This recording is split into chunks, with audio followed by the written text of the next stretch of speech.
E a oração do Pai Nosso continua: e perdoa os nossos pecados, assim como nós perdoamos os nossos devedores. Existe certa questão teológica aqui, porque repare que muitas vezes nós achamos que não temos direito de chegar diante de Deus por causa dos nossos pecados, que nossos pecados nos afastam de Deus, mas a obra da graça em Jesus nos permite chegar diante de Deus. É curioso que pedir perdão pelo pecado fique no meio e não no início da oração. Certamente que temos que pedir perdão, mas Deus não coloca isso no topo das prioridades. A gente não pede perdão antes de começar a falar com Ele. Ele coloca primeiro que a gente reconheça a sua soberania. E nisso está inclusa a sua obediência. Mas aqueles que buscam obedecer ainda assim por vezes pecam, e daí pedimos perdão. Mas isso não nos impede de chegar à presença dele. É como chegar na reunião na sala do trono, ter vários assuntos a tratar com Deus e a parte chata fica lá para o meio do final da reunião. Não era a prioridade, não era a coisa mais importante que Deus queria de nós. É interessante também que esse pedido, como quase todo pedido da Bíblia, é condicional. Perdoai como temos perdoado. Isso dialoga diretamente com a parábola do credor incompassivo que está em Mateus 28, de 23 a 35.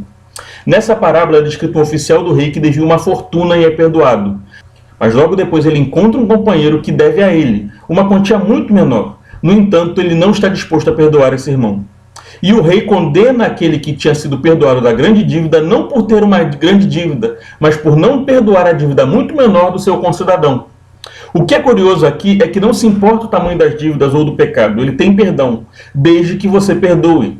Esse texto também tem relação com a pergunta de Pedro: Senhor, quantas vezes perdoarei o irmão que me ofende? Até 7? E Jesus disse: até 70 vezes 7. Jesus fala isso não dando uma medida para ser contada, 490, mas sim dizendo que devemos perdoar sempre.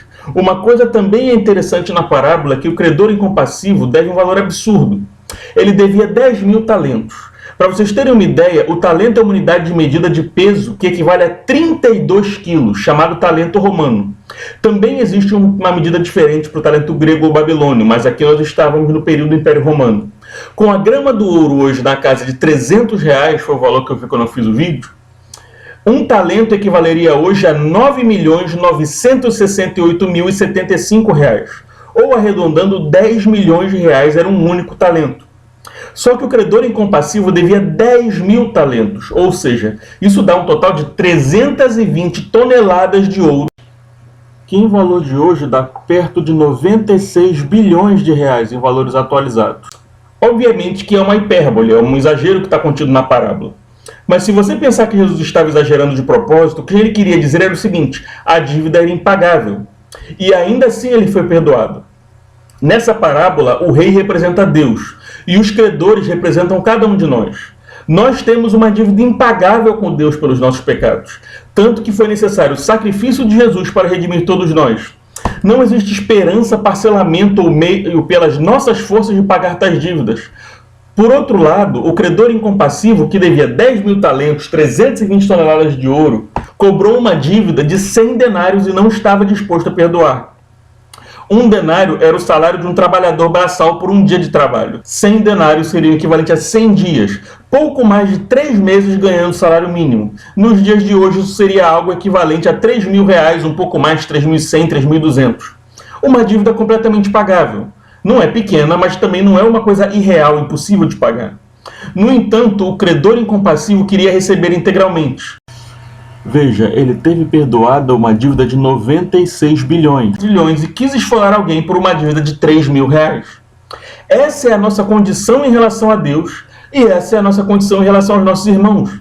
Deus perdoou a cada um de nós uma dívida impagável e pede que perdoemos uns aos outros pequenos erros que cometemos. Pois nada que façamos uns contra os outros pode ser tão ruim quanto o que Deus suportou de crimes e pecados da humanidade, e o quanto cada um de nós ofendeu mais a Deus que a qualquer outra pessoa. Vale também dizer que devemos pedir perdão a Deus por todos os nossos pecados, inclusive contra os outros. Quando você peca contra o irmão, você peca também contra Deus. Então, todo pecado ou perdão em relação ao irmão é algo duplo.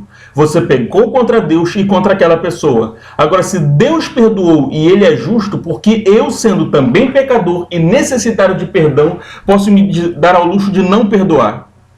Se o irmão pediu perdão pelo pecado contra mim e contra Deus, e Deus o perdoou, por que eu não vou perdoar? Agora, veja como no Pai Nosso uma coisa condiciona a outra.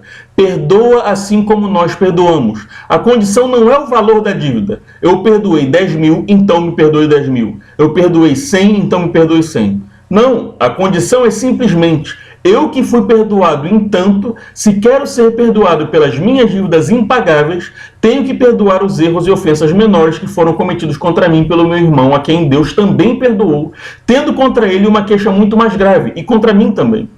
Não é que eu possa cobrar uma dívida e ser perdoado, ou que eu perdoe na medida em que eu sou perdoado. Não, eu tenho a obrigação de perdoar infinitamente como infinitamente eu fui perdoado. Ainda existe o texto que diz: a medida com que julgardes será julgado. Se eu não posso pagar a minha dívida, como eu vou negar perdão a outro? Se eu preciso de um perdão infinito, é melhor que eu aceite a anistia de toda a dívida e perdoe também o que cobra uma dívida pequena. Tanto do pouco que me é devido como do muito que eu devo. Se eu fosse cobrar as duas, eu sairia no prejuízo. Se eu preciso de perdão infinito, é melhor eu aceitar uma anistia, tanto para a dívida infinita que eu tenho e anistiar o que me deve um pouco, do que querer cobrar as duas dívidas, receber um pouco que nem vai me ajudar a pagar aquele muito que eu devo. O Pai Nosso continua com: não nos deixes cair em tentação, mas livra-nos do mal. É curioso que essa sequência não é aleatória. Não nos deixes cair em tentação tem a ver com o nosso pecado, com a gente errar. E livra-nos do mal tem a ver com os danos que sofremos, com sermos roubados ou enganados ou prejudicados. No entanto, essas duas coisas estão interligadas. Afinal, um abismo chama outro abismo. São os pecados que causam dores e males em nossas vidas. Então, se eu não quero sofrer nenhum mal, eu preciso viver em santidade. Se eu quero ser livre do mal, eu preciso de ajuda para não cair em tentação e pecar. Uma coisa é consequência da outra. Eu lembro de uma tirinha do Chico Bento que ele ajoelha e pede a Deus para ir bem na prova. E o anjo coloca ele na cadeira com o livro aberto e diz: então estuda. Ora, quer a bênção, quer colher, então plante. A forma como Deus vai nos livrar do mal é não nos deixando cair nas tentações que provocam o mal nas nossas vidas. Então, quando você pede a Deus que te livre das dívidas, é possível que ele te tire o cartão de crédito. Pode ser que se você pede a Deus que te livre da pornografia, que corte a sua internet. Eu não estou dizendo que Deus não pode ser gentil e nos livrar do mal, mas às vezes nós pedimos a Deus que nos livre do mal, mas corremos para a tentação. Corremos para os vícios e prazeres desse mundo. E aí fica impossível ser atendido. Porque como é que Deus vai nos livrar do mal que nós mesmos optamos por causar sobre as nossas vidas?